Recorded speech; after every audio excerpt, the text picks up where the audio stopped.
It did it again.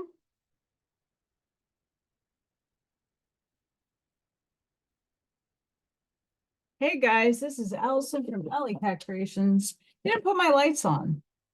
Let's do that. Had a little bit of a migraine. Earlier, we had some storms passing by, getting some upgrades. And yeah, if you want to support my channel, please like, share, and subscribe if you have yet to do so. And if you get anything from my work and get an epiphany, a connected dot, an explosion of the mind, a new book to read, a new author to explore, all the links are in the description below of how you can support me. And if you're interested in artwork, cool Scully gems, packed filled with gems, business card holders. You put your little business cards in these for display. There's gems in there. And then if you're not so much in the gem thing, I got solid colors. I'm working on glitter and non-glitter, and then I got the matted business card holders. Those are new on the deck. Of course, I got my big pyramids, my small pyramids, my tiny pyramids, and my artwork. So go check out Allylatkreations211.com. And if you are in the Northwest Indiana region and want to come see me, June 1st, I will be at the library in Maryville showing my artwork from 12 to 4 Central. So come on, peep around. I will be taking pictures. I might do a little show to show everybody what was going on. First show in a very long time. It's 20, no, less than 20 years, but close. So really excited to get back into stuff like that. And today we're going to read Blavatsky. I love that. The Zodiac and Its Antiquity. Quote, all men are apt to have a high conceit of their own understanding and to be tenacious of the opinions they profess, end quote. Said Jordan, justly adding to this. Wow. Sorry, guys, I'm still getting downloads. Ooh, my. And yet almost all men are guided by the understandings of others, not by their own, and may be said more truly to adopt than to beget their opinions, end quote. This becomes doubly true in the matter of science opinions upon hypotheses offered for consideration, the prejudice and preconceptions of authorities, so-called, often deciding upon questions of the most vital importance for history. There are several such predetermined opinions among our learned Orientalists, yet few are more unjust or illogical than the general error with regard to the antiquity of Zodiac. Thanks to the hobby of some German Orientalists, English and American Sanskritists have accepted Professor Weber's opinion that the peoples of India had no idea or knowledge of the Zodiac prior to the Macedonian invasion, and that it is from the Greeks that the ancient Hindus imported it into their country. We are further told by several other authorities that no Eastern nation knew of the Zodiac before the Hellenings kindly acquainted their neighbors with their invention. Pause. Is it really an invention? This in the face of the book of Job, declared even by themselves to be the oldest in the Hebrew canon, certainly prior to Moses, and which speaks of the making of Arcturus, Orion, and Pleiades, and the chambers of the south of Scorpio and the Mazzaroths, the 12 signs, which words, if they mean anything, imply knowledge of the zodiac, even among the nomadic Arabic tribes. Sorry. pause. Yeah, I'm getting a lot of influx. Don't know why, because I cleared and grounded myself. So I do apologize. Like this ear is killing me.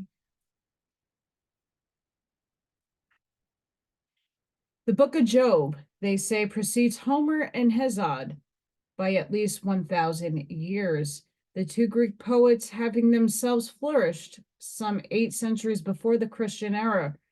One who prefers by to believe Plato, who shows Homer flourishing far earlier, could point to a number of zodiacal signs mentioned in the Iliad and the Odyssey, in the Orphic poems, and elsewhere. But since the cock and bull hypothesis of some modern critics, to the effect that neither Orpheus nor yet Homer and Hesiod ever existed, it would seem time lost to mention these archaic authors at all. The Arabian Job will suffice, unless indeed his volume of lamentations, along with the poems of the two Greeks, adding to them those of Linus, should now be also declared to be the patriotic forgery of the Jew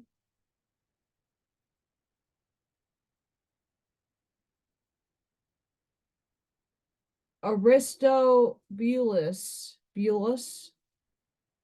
I can never say that right. But if the zodiac was known in the days of Job, how could the civilized and philosophical Hindus have remained ignorant of it?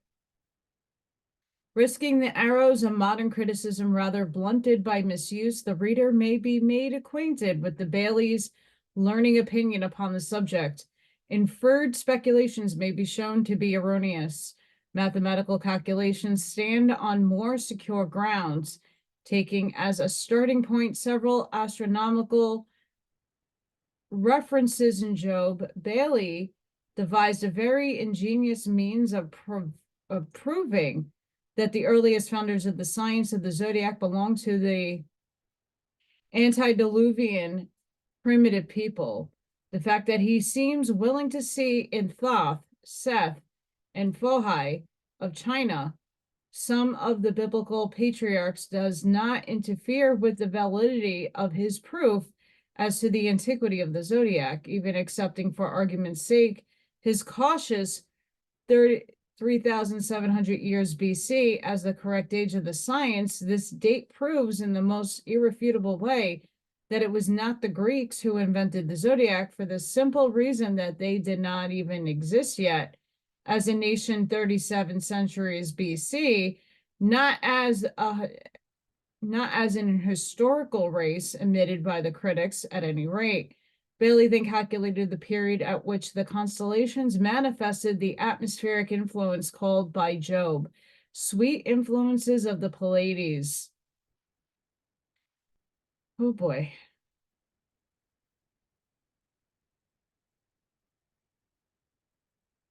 Sorry, guys. There's like a half a note and then it keeps going, so I don't want to break this.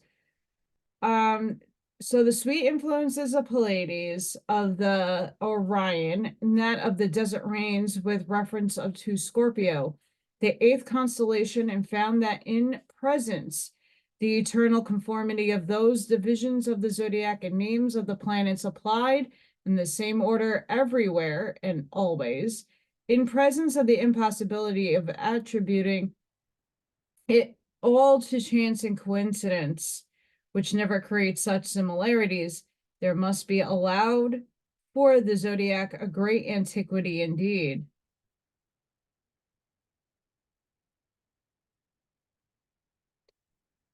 There's so much wrong with all of this.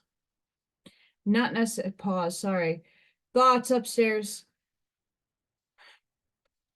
If we're on a spinning ball, which I don't claim that, but if we're on a spinning ball and we're whizzing through space-time, wouldn't we now be way past Pleiades, Orion, the Dippers, Major, Minor Canis? Wouldn't we be way out there in the middle of the photonic field, far, far away from these clusters of galaxies, or see them in different placements in our sky, but yet cyclical as it is, we're fixed in space, because for thousands, maybe upon millions of years of existence of this planet, the sentient being we call Gaia, we see the same constellations constantly. And they always come up in the same points of view in the sky, different parts of the year. So how is people in Australia seeing Orion? Wouldn't they be seeing something else, or Sirius, or Draco, or whatever have you that we could see in the sky without light pollution? Or is it a holographic simulation? Because the globe theory doesn't make too much sense. And then try to add in I'm just thinking, I want people to think outside the box. I'm not saying either or is right. I want you to think bigger. If we're physically, as we're told, moving through the cosmos,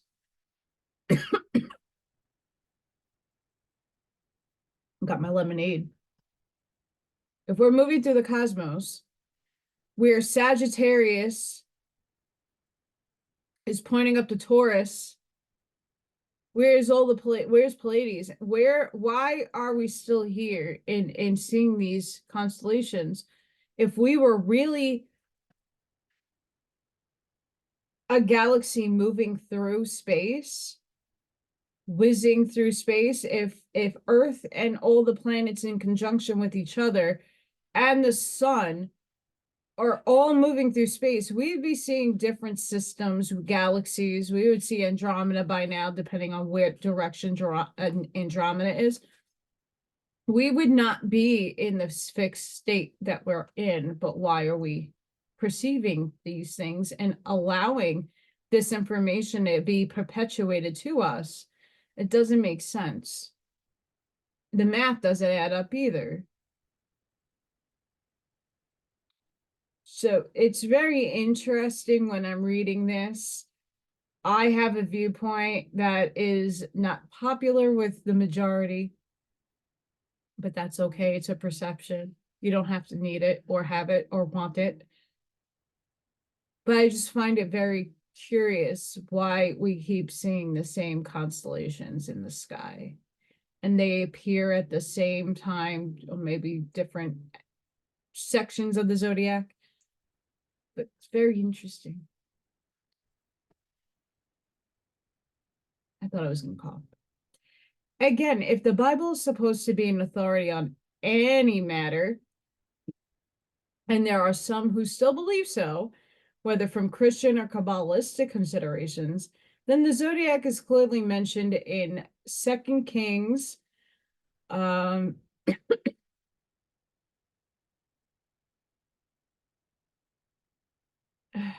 There goes my dyslexia. Just 2 Kings. Before the book of the law was found by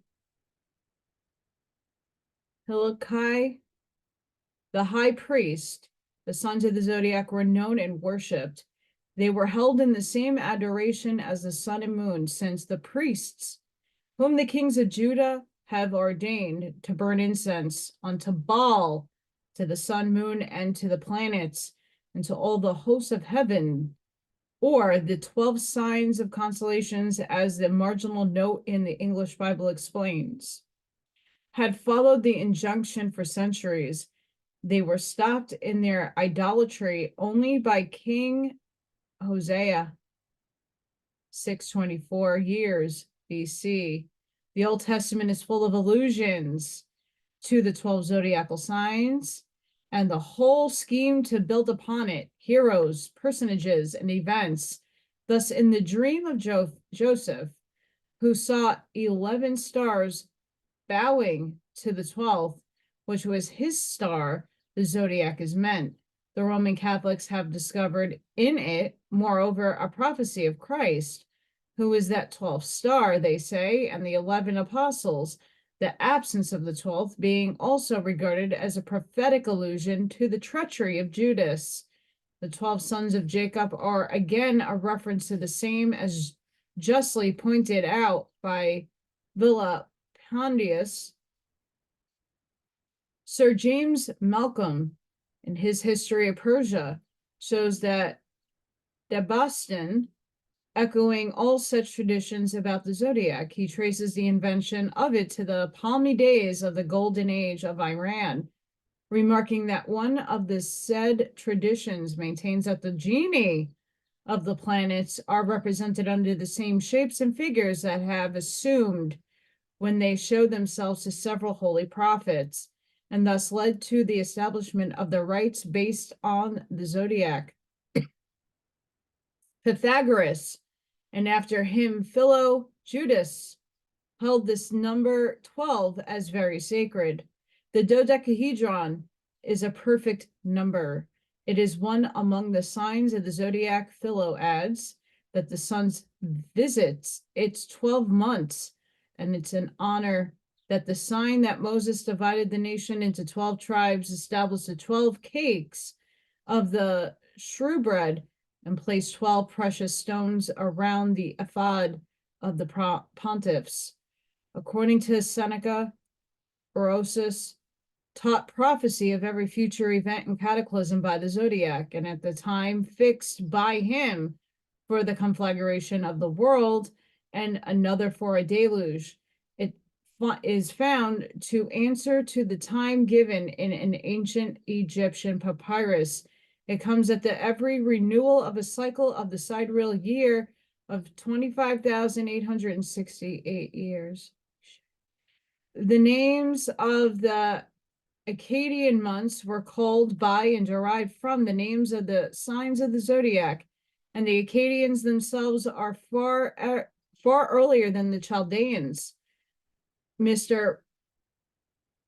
Proctor shows in his Myths and Marvels of Astronomy that the ancient astronomers had acquired a system of the most accurate astronomy 2,400 years BC. The Hindus date their Kali Yuga from a great periodical conjunction of the planets 31 centuries BC, and withal, it is the Greeks belonging to the expedition of Alexander the Great who were the instructors of the Aryan Hindus in astronomy. Whether the origin of the zodiac is Aryan or Egyptian, it is still an immense antiquity. Simplicius writes that he had always heard that the Egyptian had kept astronomical observations and records for the last 630,000 years. The statement appears to frighten Mr. J. Masley, who remarks on this in his Natural Genesis. If we read this number of years by the months which Exodus said that Egyptians termed a year, that would still yield the length of 2 cycles of precession, or 51,736 years. Diogenes Laertius carried back the astronomical calculations of the Egyptians to 48,863 years before Alexander the Great. Martinus Capella collaborates the same by telling posterity that the Egyptians had secretly studied astronomy for over 40,000 years before they imparted their knowledge to the world. Several value quotations are made in the Natural Genesis with a view of supporting the author's theories, but they justly the teaching of the Secret Doctrine far more. For instance, Plutarch is quoted from the life of Sulla, saying, "One day when the sky was serene, sound was heard in it of a trumpet so loud, shrill, and mournful that it affrighted the world." The Tuscan sages said that it pretended a new race of men and a revolution of the world, for they affirmed that there were 8 several kinds of men, all being different in life and manners, and that the heavens had allowed each its time, which was limited by the circuit of the great year, 25,868 years. This reminds one strongly of our 7 races of men, and of the 8th, the animal man, descended from their later third race, also of the successive submersions and destruction of the continents, which finally disposed almost the entire bulk of that race. The Assyrians, says Implicus, have not only preserved the memorials of 27 myriads of years, 270,000 years, as Hippocrates says that they have likewise of the whole apostasies and periods of the 7 rulers of the world. This is the calculation of the esoteric doctrine, as approximately as it can be, for 100,000 years are allowed for our present race, the 5th, and about 850,000 years since the submersion of the last large island, part of the continent, the Ruta of the 4th race, or the Atlanteans. With Data, a small island inhabited by a mixed race, was destroyed about 270,000 years ago during the glacial period of thereabouts. But the 7 rulers, or the 7 great dynasties of the divine kings, belong to the traditions of every great people of antiquity. Wherever 12 are mentioned, these are invariably the 12 signs of the zodiac. So patent is the fact that the Roman Catholic writers, especially among the French ultramontanes, have tactically agreed to connect the 12 Jewish patriarchs with the signs of the zodiac. This is done in a kind of prophetico-mystic way, which would sound to pious and ignorant ears like a pretentious sign, a tactic, divine recognition of the chosen people of God, whose finger has purposely traced in heaven from the beginning of creation the numbers of these patriarchs. For instance, these writers, de Marville, among others, recognize curiously enough of all the characteristics of the 12 signs of the zodiac in the words addressed by the dying Jacob to his sons in his definitions of the future of each tribe. Moreover, the respective banners of the same tribes are claimed to have exhibited the same symbols and the same names as signs repeated in the 12 stones of the Urim and Thummim and on the 12 wings of the cherub. Leaving the proof of exactitude in alleged correspondence to the said mystics, it is as follows. Man, or the Aquarius, is in the sphere of Reuben, who is declared as unstable as water, has it to be rushing like water. Gemini in the strong fraternal association of Simeon and Levi. Leo in that of Judah, the strong lion of the tribe, the lion's whelp. The Pisces in Zebulon, who shall dwell at the heaven of the sea. Taurus in Ishar, because he is a strong ass crouching down, and therefore associated with the stables. Virgo, Scorpio in Dan, who is described as a serpent and adder in the path that biteth. Capricornus in Nepali, who is a hind, a deer let loose. Cancer in Benjamin, for he is ravenous. Libra, the balance in Asher, whose bread shall be fat. Sagittarius in Joseph, because his bow abode in strength. To make for the 12 signs, Virgo, made independent of Scorpio, is Dinah, the only daughter of Jacob.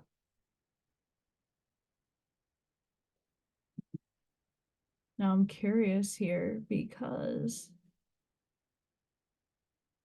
putting a pause here, we're missing some signs.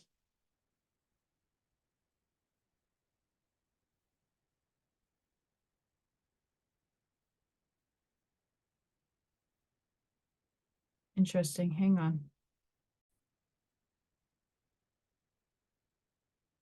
Tradition shows that alleged tribes carrying the 12 signs on their banners, but the Bible is, besides these, full of theocosmological and astronomical symbols and personifications. So there are missing Aries.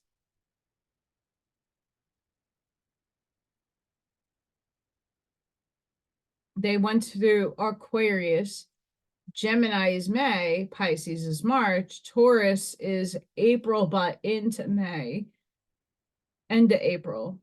So the beginnings of March, the ending of March and April is not represented here. Very interesting. Yeah.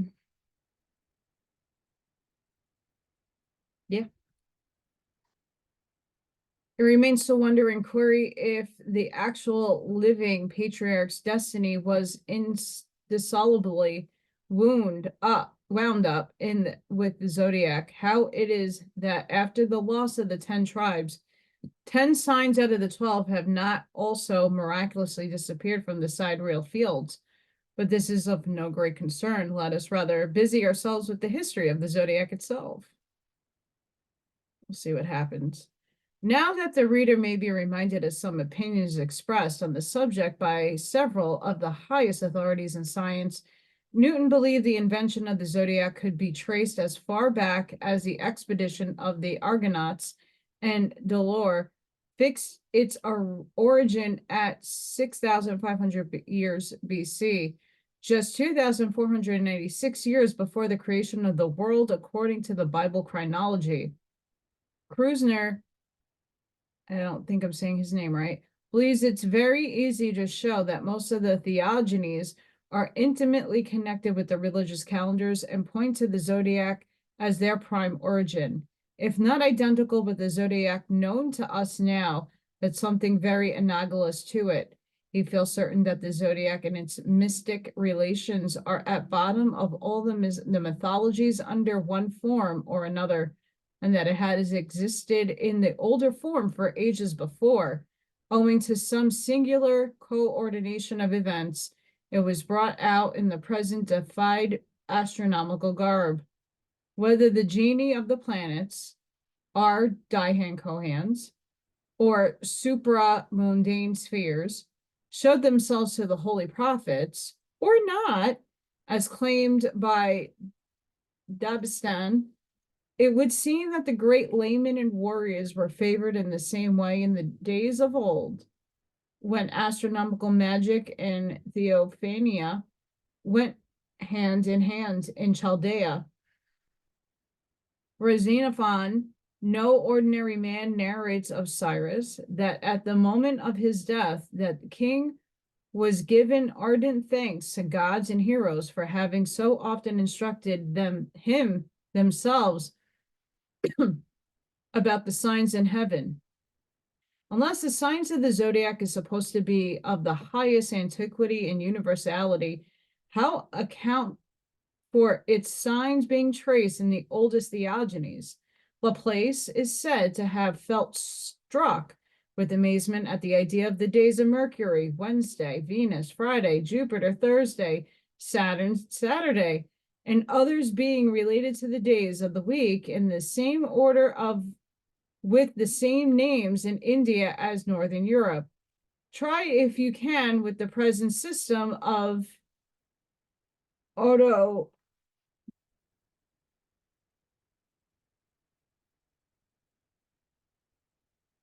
not going to butcher that, civilization, so much in fashion in our day to explain how nations with no ancestry, no traditions, or birthplace in common could have succeeded in inventing a kind of celestial phantasmagoria, venerable imbroglio of sidereal denominations without subsequent or sequence of or object, having no figurative relation with the constellation they represent, and still less apparently with the phrase of our terrestrial life that are made to signify. Had there not been a general intention and universal cause and belief at the root of all of this? Most truly has Dupuis asserted the same. It's all in French. And it's not translated. Anywho, most certainly chance is impossible. There is no chance in nature. wherein everything is mathematically coordinated, mutually related in its units. Chance, says Coleridge, is but the synonym of God or nature for those particular cases which he does not choose to subscribe openly with his sign manual. Replace the word God by that of karma, and it will become an Eastern axiom. Therefore, the sidereal prophecies of the zodiac, as they are called by Christian mystics, never point to any one particular event, however solemn and sacred it may be for some one portion of humanity, but to ever recurrent periodical laws in nature, understood by the initiates of the sidereal gods themselves. No occultist, no astrologer of Eastern birth will ever agree with the Christian mystics or even with Kepler's mystical astronomy. His great science and erudition notwithstanding, simply because if he premises are quite correct, his deduction therefrom are one-sided and biased by Christian preconceptions.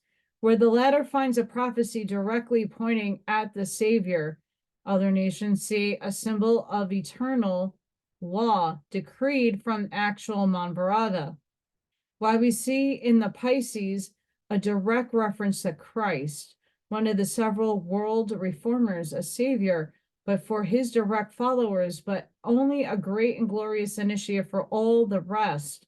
When that constellation shines as a symbol of all the past, present, and future spiritual saviors who dispense light and dispel mental darkness. Christian symbologists have tried to prove that it was that of Ephraim, the elect of Jacob. Therefore, it was at the moment of the sun entering into the sign of the fish, Pisces, that the elect Messiah, the first Christian, had been born. But if Jesus of Nazareth was the Messiah, was he really born at that moment? Or was he made to be so born by the adaptation of theologians who sought only to make their preconceived ideas fit in with the sidereal facts and popular belief? Everyone knows that the real time of the year of the birth of Jesus are totally unknown. And it is the Jews whose forefathers have made the word dag signify both fish and Messiah, who, during the forced development of their rabbinical language, are the first to deny that the Christians claim. And what of the further facts that the Brahmins also connected their Messiah, the eternal avatar Vishnu, with the fish and the deluge, and that the Babylonians made their Dagon equally fish and a Messiah, the man-fish and the prophet. There are those learned iconologists among Egyptianologists who say that when the Pharisees sought a sign from heaven, Jesus said, "There shall no sign be given but the sign of Jonas." The sign of Jonas is that of the one of the Oron, or fishman of Neev. Assuredly, there was no other sign that of the sun reborn in Pisces.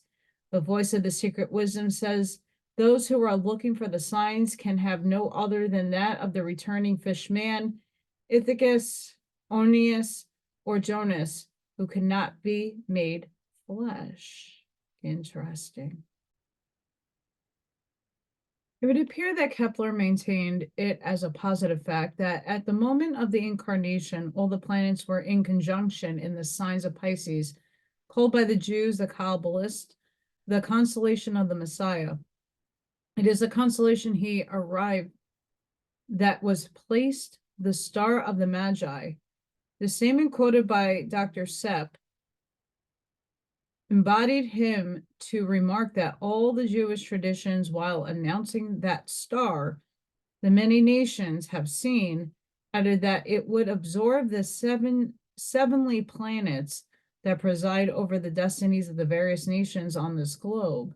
In virtue of those natural prophecies, explains Dr. Sepp, it was written in the stars of the firmament that the Messiah would be born in the lunar year of the world 4,320 in the memorable year when the entire choir of the planets would be feasting in Jubilee.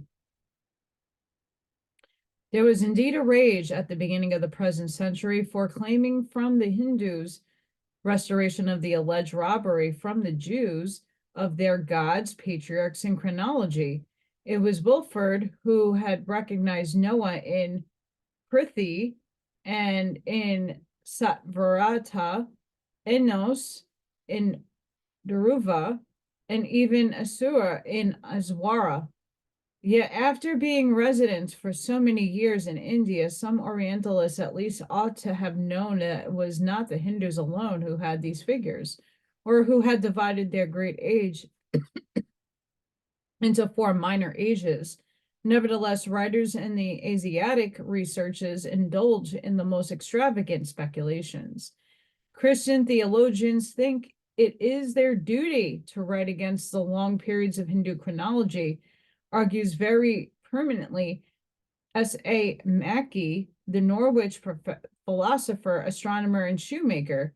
But when a man of learning crucifies the name and numbers of the ancients and rings and twists them into a form which means something quite foreign to the intention of the ancient authors, but which is mutated, fits in with the birth of some maggot pre-existing in his own brain with so much exactness that he pretends to be amazed at the discovery, I cannot think him quite so pardonable.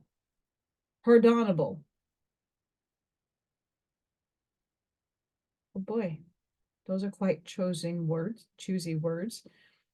This is indeed to apply the captain, later Colonel Woodford, but the words may fit more than one of our modern Orientalists. The former was the first to crown his unlucky speculations in Hindu chronology and the Puranas by connecting the 4,320,000 years with the biblical chronology, simply dwarfing the figures to 4,320 years, the supposed lunar year of the Nativity. And Dr. Sepp has simply plagiarized the idea from this gallant officer. Moreover, he persisted in seeing in them Jewish property as well as a Christian prophecy, thus accusing the Aryans of having helped themselves to Semitic revelation, whereas it was reversed. The Jews, moreover, needed not be accused of despoiling the Hindus, of whose figures Ezra probably knew nothing. They had evidently and undeniably borrowed them from the Chaldeans, along with their gods. Of the 432,000 years of the Chaldean divine dynasties, they made 430. Wow, my brain is not working today. 320 lunar years from the world's creation to the Christian era. As to the Babylonian and Egyptian gods, they transformed them as quietly and modestly into patriarchs. Every nation was more or less guilty of such refashioning and adaptation of the pantheon, common once to all of universal, international, tribal gods and heroes. It was their property in its new patriarchal garb, and no one of the Israelites has ever forced it upon any other nation, least of all upon Europeans. Without stopping to notice this very unscientific chronology more than it is necessary, we may make a few remarks that may be found to the point. These figures of 4,320 lunar years of the world in the Bible, the solar years are used, are not fanciful. As such, even if their application is quite erroneous, for they are only the distorted echo of a primitive esoteric and later on Brahminical doctrine concerning the yugas. A day of Brahma equals 4,320,000, no, that's 4,320,000,000 years.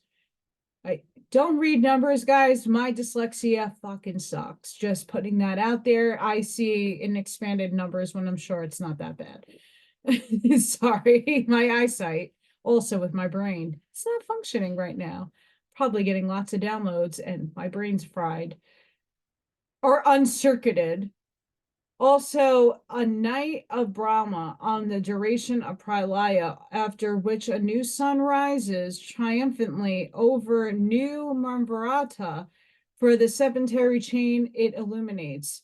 The teachings and penetrated into the Palestine and Europe centuries before the Christian era. And it was present in the minds of the Mosaic Jews who based upon it their small cycle, though it received full expression only through the Christian chronologers of the Bible who adopted it, as also the 25th of December, the day of which all the solar gods were said to have been incarnated. What wonder then that the Messiah was made to be born the lunar year of the world 4320. The sons of the righteousness and salvation had once more arisen and had dispelled pralaic darkness of chaos and non-being on the plane of our objective little globe and chain. Once the subject of the aberration was settled upon, it was easy to make the supposed events of his birth, life, and death fit into the zodiacal existences and older traditions through they had to be somewhat remodeled for the occasion. Thus, what Kepler said as a great astronomer becomes comprehensible. He recognized that the grand and universal importance of all such planetary conjunctions, each of which, as he has well said, is a climacentric year of humanity. The rare conjunction of Saturn, Jupiter, and Mars has its significance and importance on account of its certain great results in India and China, as much as it has in Europe for the respective mystics of all those countries. And it is certainly no better now than it were merely assumed to maintain that nature had only Christ in view when building her to the profane, fantastic, and meaningless constellations. If it is claimed that it was no hazard that could lead the archaic architects of the zodiac thousands of years ago to mark with the asterisk the figure of Taurus, with no better or more valid proof of it being prophetic of the verbum or Christ, that the Alpha of Taurus means the one and the first, and the Christ was also the Alpha or the one, that was proof, may be shown strangely invalidated in more than one way. To begin with, the zodiac existed before the Christian era at all events. Further, all the sun gods had been mystically connected with that constellation Taurus, Osiris, for instance, and were all called by their respective Vultures the first.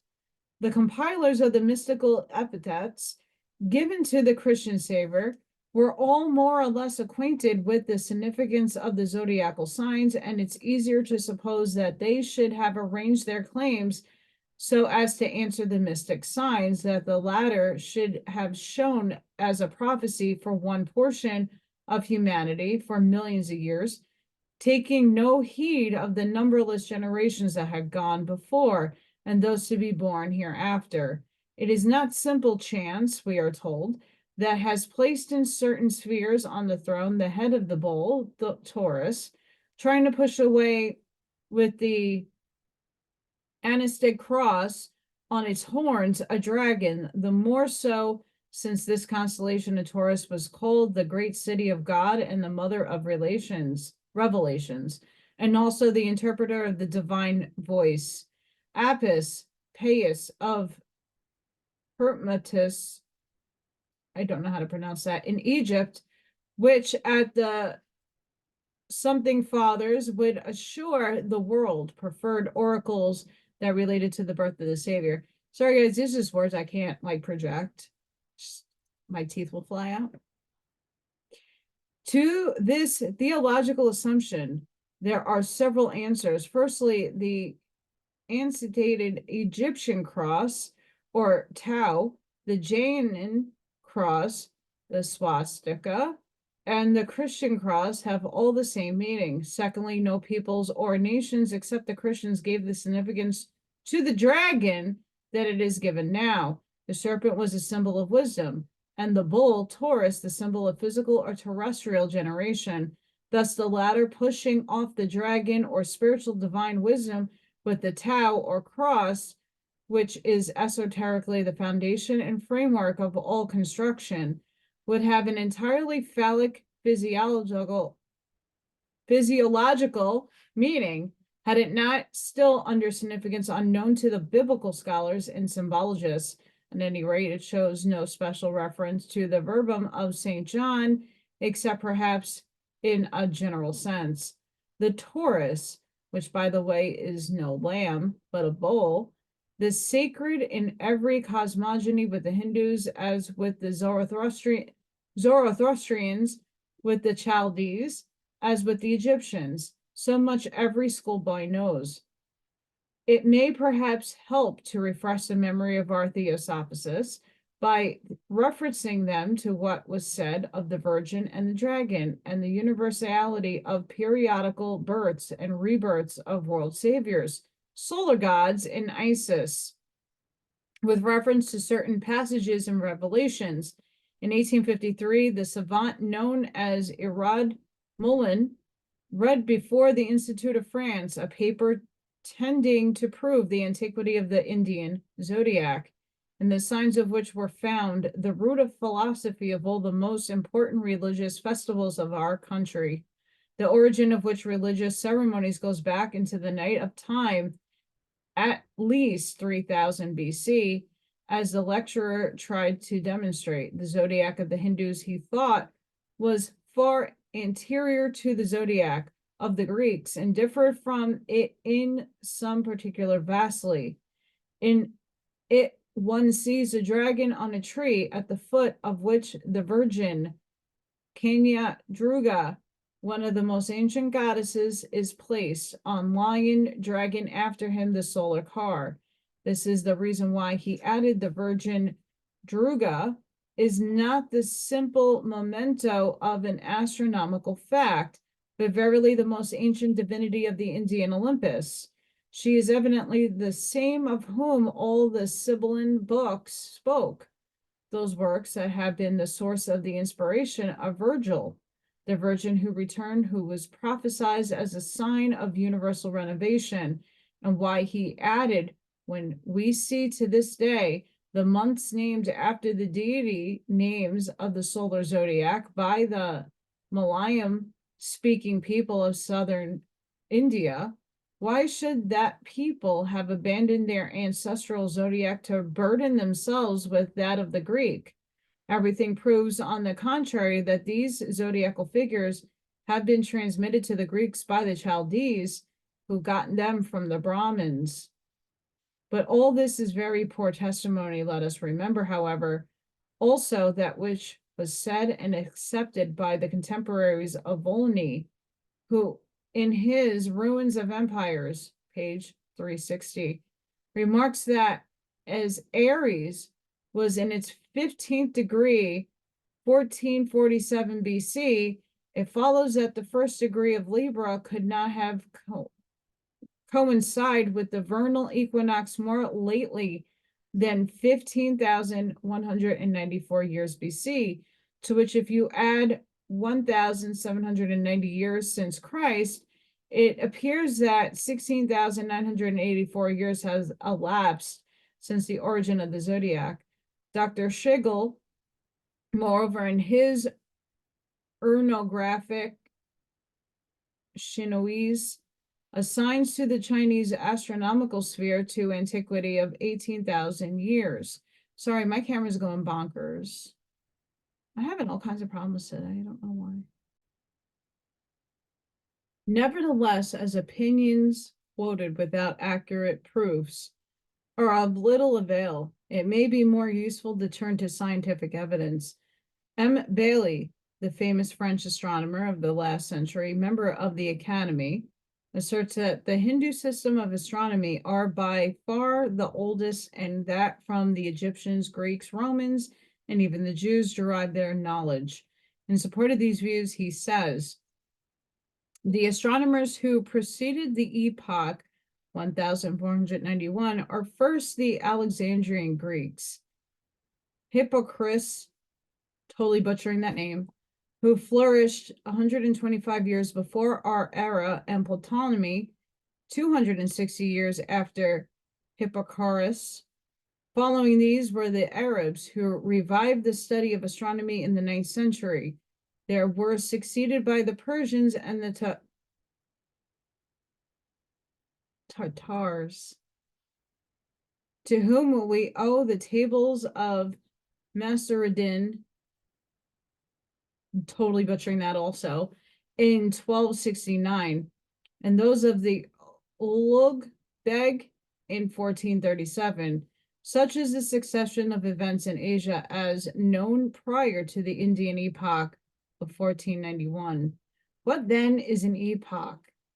It is the observation of the longitude of a star at a given moment, the place in the sky where it was seen, and which serves a point of reference, a starting point from which to calculate both the past and the future positions of the star from its observed motion. But an epoch is useless unless the motion of the star has been determined. A people new to science and obliged to borrow a foreign astronomy finds no difficulty in fixing an epoch, since the only observations needed is one which can be made at any moment. But what it needs above all, what is it obliged to borrow, are those elements which depend on accurate determination and which require continuous observation, above all those motions which depend on time, and what can only be accurately determined by centuries of observation. These motions then must be borrowed from a nation which has made such observations and has been behind in the labor of centuries. We conclude, therefore, that a new people will not borrow the epochs of an ancient one, without also borrowing from them the average motions. Starting from the principle, we shall find that the Hindu epochs 1491 and 3102 cannot have been derived from those of either Ptolemy or Ulugh. There remains the superstition that the Hindus, comparing their observations in 1491 with those previously made by Ulugh and Ptolemy, used the intervals between these observations to determine the average motions. The date of Ulugh is too recent for such a determination, while those of Ptolemy and Hippocrates were barely remote enough. But if the Hindu motions have been determined from these comparisons, the epochs would be connected together. Starting from the epochs of Ulugh and Ptolemy, we should arrive at all those of the Hindus. But this is not the case. Hence, foreign epochs were either unknown or useless to the Hindus. We may add to this another important consideration. When a nation is obliged to borrow from its neighbors the methods or the average motions of an astronomical tables, it has been even greater need to borrow besides these the knowledge of the inequities of the motions of the heavenly bodies, the motions of the apogee, of the nodes, and of the inclination of the ecliptic. In short, all those elements, the determination of which requires the art of observing, some instrumental appliance, and great industry. All these astronomical elements, differing more or less with the Greeks of Alexandria, the Arabs, the Persians, and the Tatars, exhibit no resemblance whatever with those of the Hindus. They later, therefore, borrowed nothing from their neighbors. Condensing Bailey's remarks, he comes to the following conclusions. If the Hindus did not borrow their epoch, they must have possessed a real one of their own, based on their own observations, and this must be either the epoch of the year 1491 after, or that of the year 3102 before our era, the latter preceding by 4,592 years the epoch of 1491. We have to choose between these two epochs and decide which of them is based on observation. But before stating the arguments which can and must decide the question, we may be permitted to make a few remarks to those who may be inclined to believe that it is the modern observations and calculations which have enabled the Hindus to determine the past positions of the heavenly bodies. It is far more easily to determine the celestial movements with sufficient accuracy to ascend the stream of time for 4,592 years and describe the phenomena which must have occurred at that period. We possess today excellent instruments. Exact observations have been made for some 2 or 3 centuries, which already permit us to calculate with considerable accuracy the average motions of the planets, which we have observed observations of the Chaldeans, of Hippocrates and Ptolemy, which, owing to their remoteness from the present time, permit us to fix these motions with greater certainty. Still, we cannot undertake to represent with invariable accuracy the observations without the long period intervening between the Chaldeans and ourselves, and still less can we undertake to determine with exactitude events occurring 4,592 years before our day. Cassini and Mayer have each determined the secular motion of the moon, and they differ by 3 millimeter 43 seconds. The difference would give rise to 46 centuries to an uncertainty of nearly 3 degrees in the moon's place. Doubtless, one of these determinations is more accurate than the other, and it is for observations of very great antiquity to decide between them. But in very remote periods where observations are lacking, it follows that we are uncertain as to the phenomena. How then could the Hindus have calculated back from the year 1491 AD to the year 3102 before our era if they were only recent students of astronomy? The Orientalists have never been what we are. However high an opinion of their knowledge we may form from their examination of the astronomy, we cannot suppose them ever to have possessed the great array of instruments which distinguishes our modern observatories and which is the product of simultaneous progress in various arts. Nor could they have possessed the genius for discovery which has hereto seemed to belong exclusively to Europe, in which supplying the place of time causes the rapid progress of science and of human intelligence. If the Asiatics have been powerful, learned, and wise, it is power and time which have produced their merit and success of all kinds. Power has founded or destroyed their empires.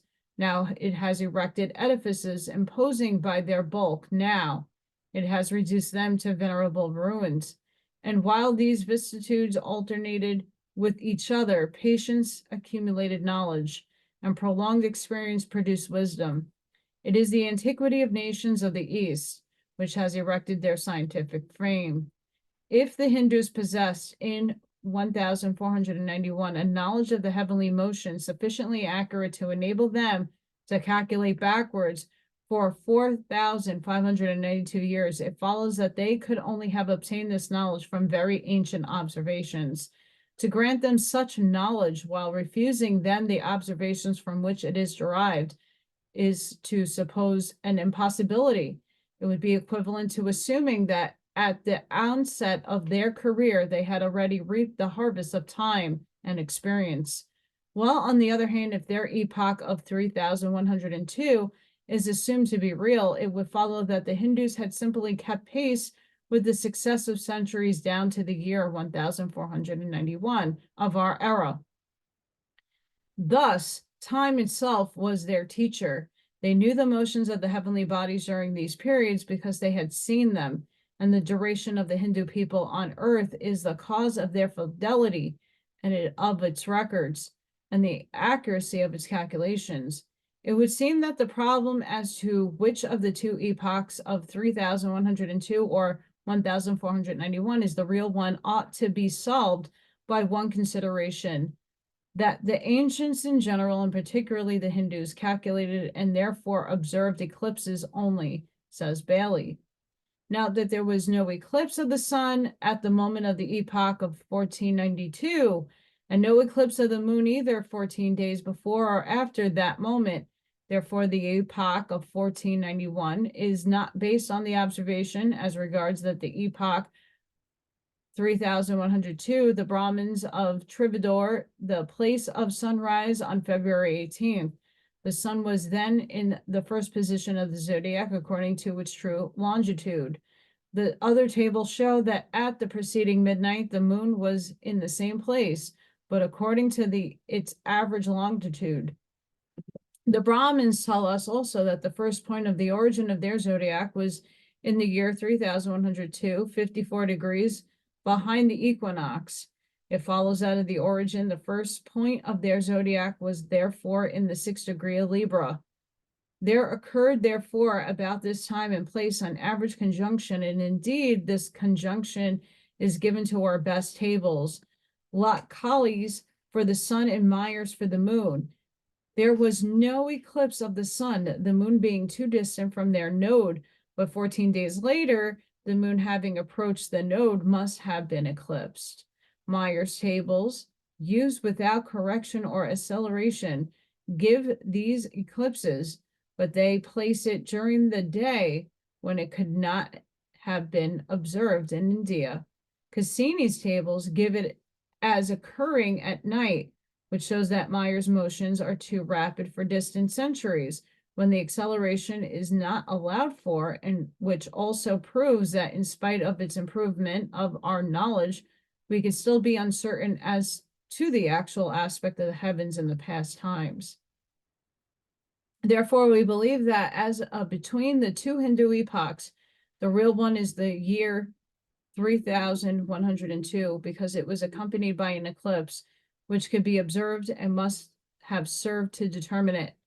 This is the first proof of the truth of the longitude assigned by the Hindus to the sun and the moon at this instant.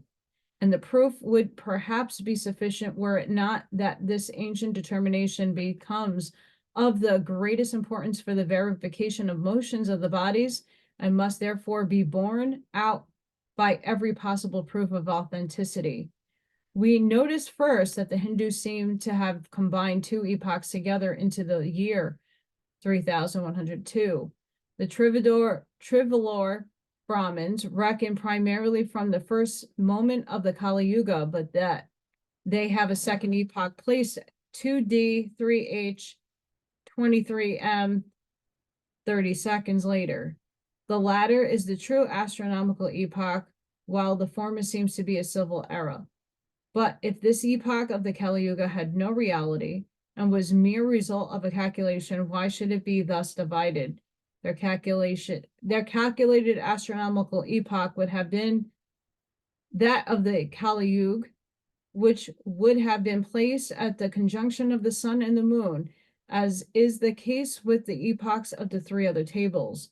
They must have had some reason for distinguishing between the two, and this reason can only be due to the circumstances and the time of the epochs, which therefore could not be the result of calculation.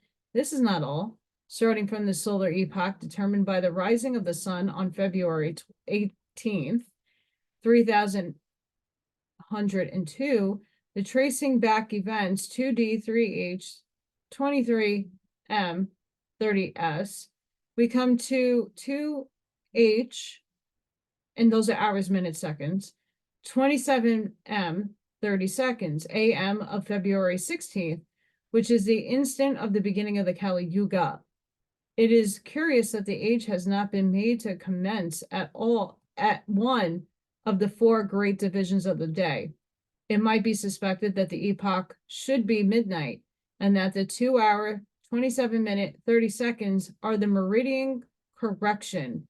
Whatever may have been the reason for the fixing of this moment, it is plain that were this epoch the result of calculation, it would have been just as easy to carry it back to midnight, so as to make the epoch correspond to one of the chief divisions of the day, instead of placing it at the moment fixed by the fraction of a day.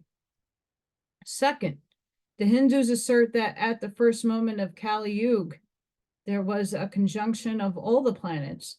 And their tables show this conjunction, while ours indicate that it might actually have occurred. Jupiter and Mercury were exactly the same degree of the ecliptic,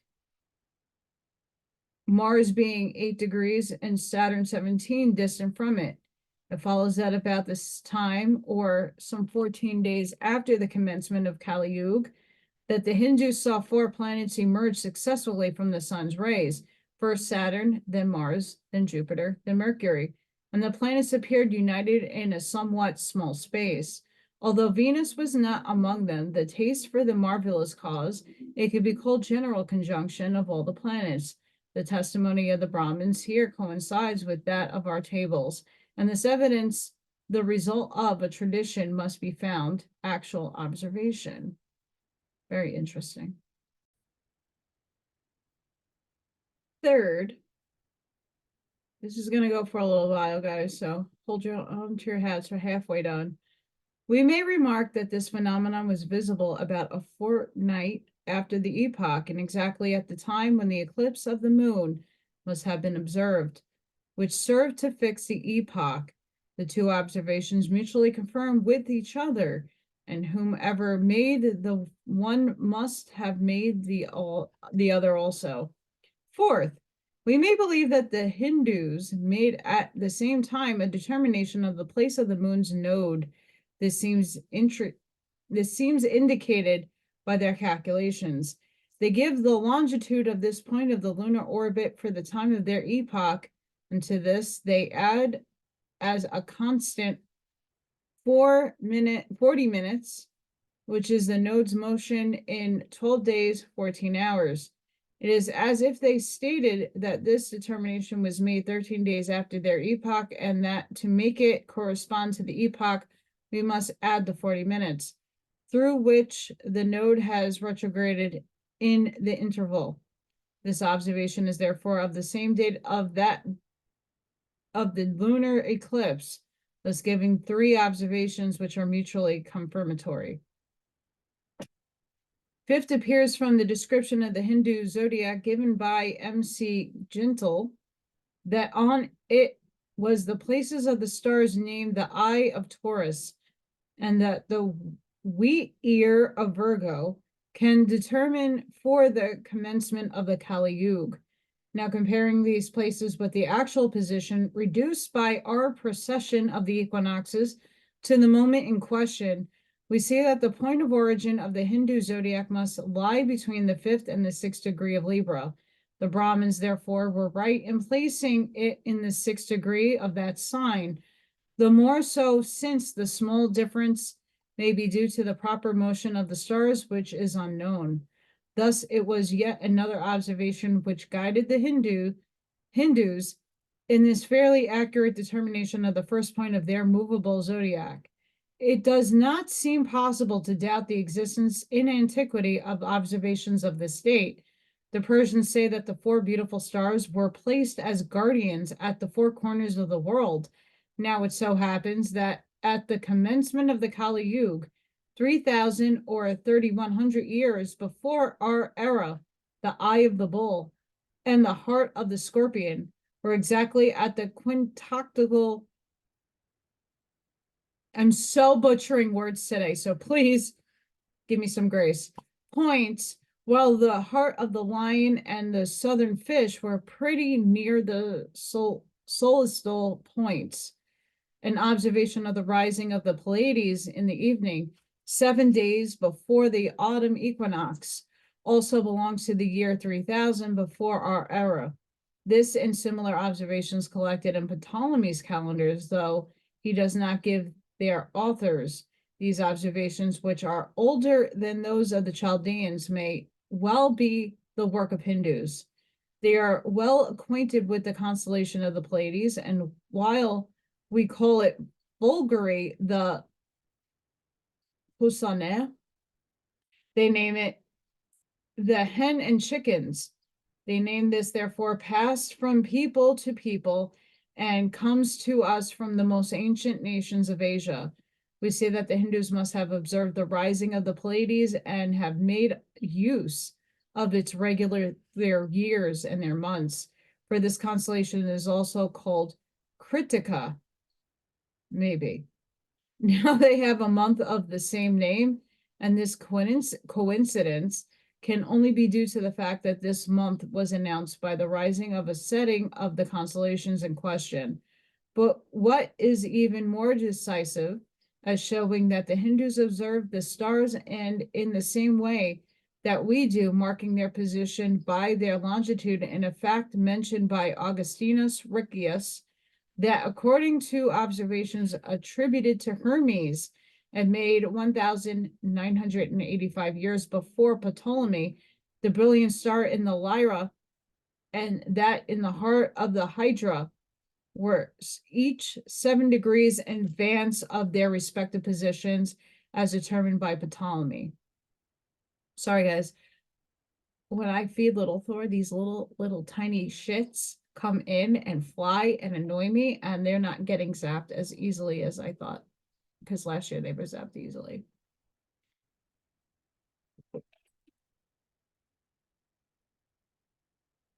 This determination seems very extraordinary. The stars advance regularly with respect to the equinox, and Ptolemy ought to have found the longitude 28 degrees in excess of what they were 1985 years before his time. Besides, there is a remarkable peculiarity about this fact, the same error or difference being found in the positions of both stars. Therefore, the error was due to some causing effect, both stars equally. It was to explain the peculiarity that the error, the Bith, imagine the stars to have the oscillatory movement causing them to advance and recede alternatively. This hypothesis was easily disposed, but the observations attributed to Hermes remained unexplained. Their explanation, however, is found in Hindu astronomy. At the date fixed for these observations, 1,985 years before Ptolemy, the first point of the Hindu zodiac was 35 degrees in advance of the equinox. Therefore, the longitudes reckoned for the point are 35 degrees in excess of those reckoned from the equinox. But after the lapse of 1,985 years, the star would have advanced 28 degrees, and there would remain a difference of only 7 degrees between the longitude of Hermes and those of Ptolemy. And the difference would be the same for the two stars, since it is due to the difference between the starting points of Hindu zodiac and that of Ptolemy, which reckons from the equinox. This explanation is so simple and natural that we must be true. Holy crap. We do not know whether Hermes, so celebrated in antiquity, was a Hindu, but we see that the observations attributed to him are reckoned in the Hindu manner. And we conclude that they were made by the Hindus, who therefore were able to make all the observations we have enumerated and which we find note in their tables. Holy, I love you, Blavatsky, but my goodness, doesn't end. Sixth, the observation of the year 3102, which seems to have fixed their epoch, was not a difficult one. We see that the Hindus, having once determined the moon's daily motion of 13 degrees, 10 minutes, 35 seconds, made use of divided the zodiac into 27 constellations related to the period of the moon, which takes about 27 days to describe it. It was by this method that they determined the position of the stars in the zodiac. It was thus they found that a certain star of Lyra was in 8 hours, 24 minutes, the heart of the Hydra, in 4 days, 7 hours, longitudes, which are ascribed in Hermes, but which are calculated on the Hindu zodiac.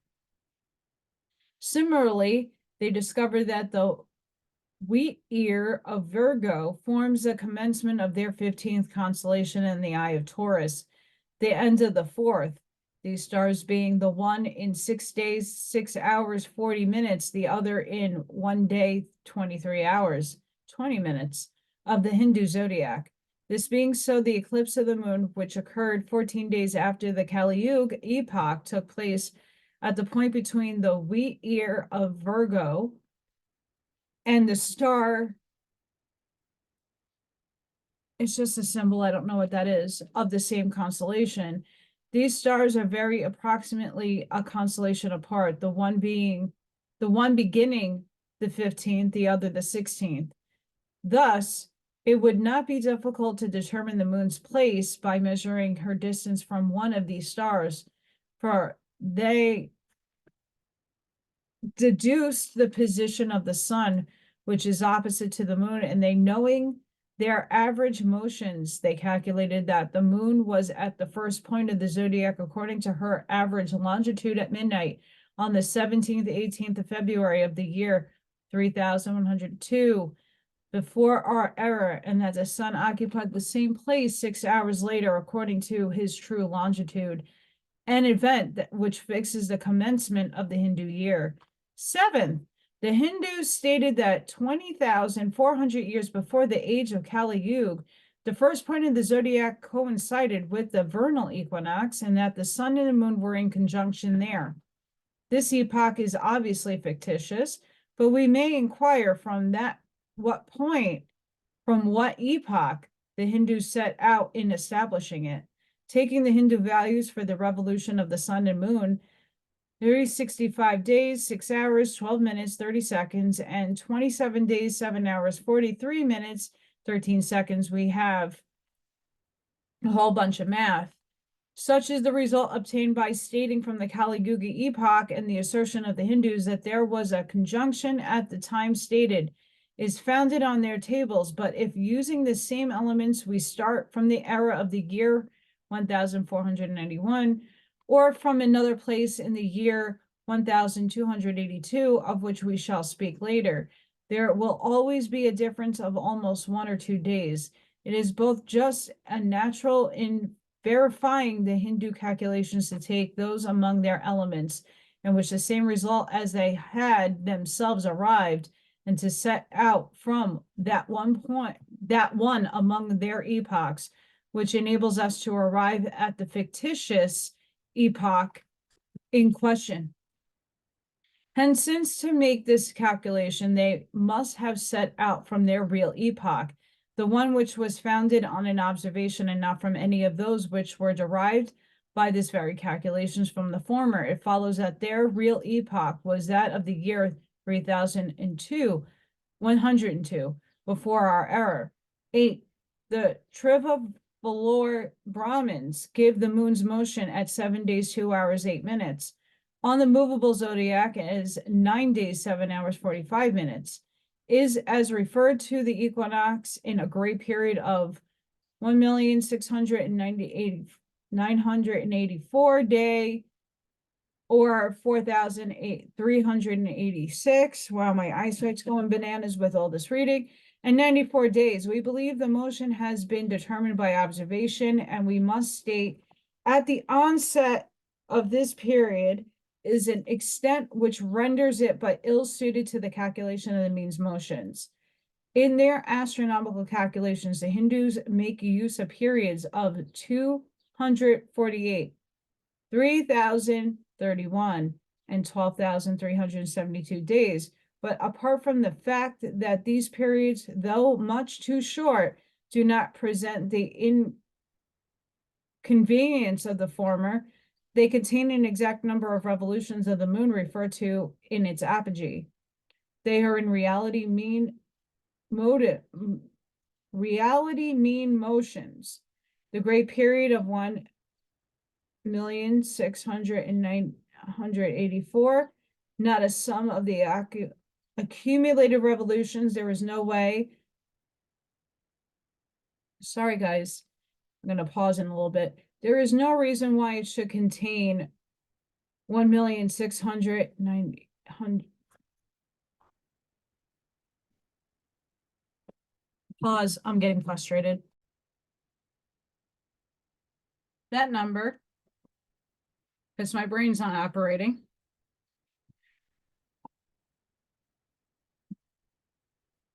Wow, I'm being attacked. This is the only thing I can observe. I know it's hazy. I don't know what's going on. So that number, the second one under there, days. It would seem that observation alone must have fixed a number of days and mark the beginning and end of the period. This period ends on the 21st of May, 1282 of our era at 5 hours, 15 minutes, 30 seconds at Benares.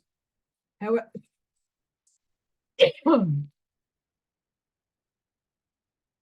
I'm going to have to sage. That's just it.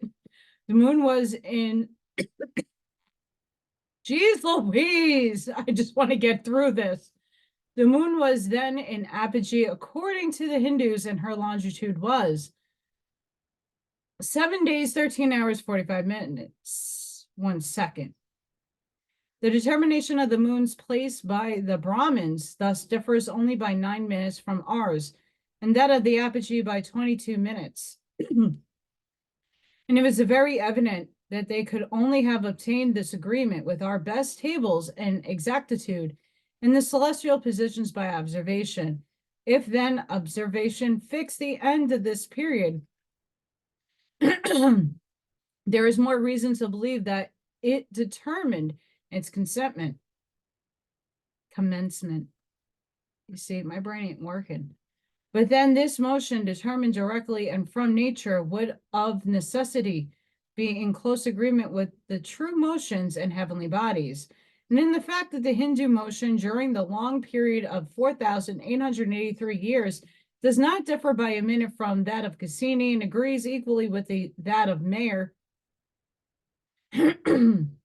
Thus, two peoples, the Hindus and the Europeans, placed at the two extremities of the world and perhaps at distance by their institutions, have obtained precisely the same result as regards the moon's motion, and in agreement with which would be inconceivable if it were not based on the observation and mutual imitation of nature. We must remark that the 4 tables of the Hindus are all copies of the same astronomy. It cannot be denied that the Siamese tables existed in 1684 when they were brought from India by M. de la Loubrie. At that time, the tables of Cassini and Meyer were not in existence, and thus the Hindus were already in possession of the exact motion contained in these tables, while we do not yet possess it. Sorry, guys. It must therefore be admitted that the accuracy of this Hindu motion is the point of the observation. It is exact throughout the period of 4,383 years because it was taken from the sky itself. And if observation determined its close, it fixed its commencement also. It is the longest period which has been observed and of which the recollection is preserved in the annals of astronomy. It has its origin in the epoch of the year 3102 BC, and it is demonstrated proof of the reality of that epoch. Bailey is referred to as such length as one of the few scientific men who had tried to do full justice to the astronomy of the Aryans, from John Bentley down to Burgess. Surya Siddhartha, sorry, I'm butchering that.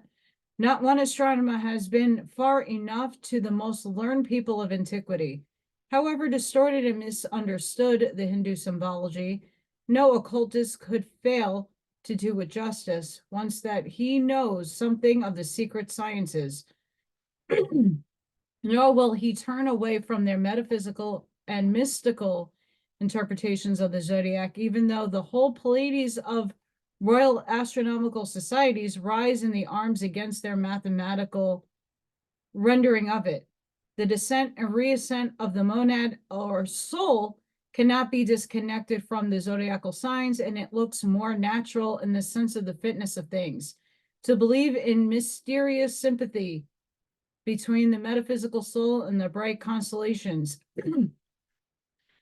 goodness sakes, and in the influence of the latter on the former, than in the absurd notion that the creations of heaven and earth have placed in heaven the types of 12 vicious Jews. And if, as the author of the Gnostics assert, the aim of all the Gnostic schools and the later Platonists was to accommodate the old faith to the influence of Buddhistic theosophy, the very essence of which was that the innumerable gods of the Hindu mythology were but names for the energies of the first triad in its successive avatars or manifestations unto men. Whether can be turned to trace these theosophic ideas to their very root better than to old Indian wisdom. We say it again, archaic occultism would remain incomprehensible to all if it were rendered otherwise than through the more familiar channels of Buddhism and Hinduism. For the former is the emanation of the latter, and both are children of the mother ancient Lemuro-Atlantean wisdom. Ta-da! We're finally done. Holy shit! And I do apologize. It gets really frustrating when my brain is not fully operational. For any of those who have dyslexia and things change on them and extend and letters flip, numbers, I'm really bad at numbers. Yeah, so I do apologize on that one. It just shows that not all brains are made the same. And especially when I'm getting downloads and I have a huge headache right now.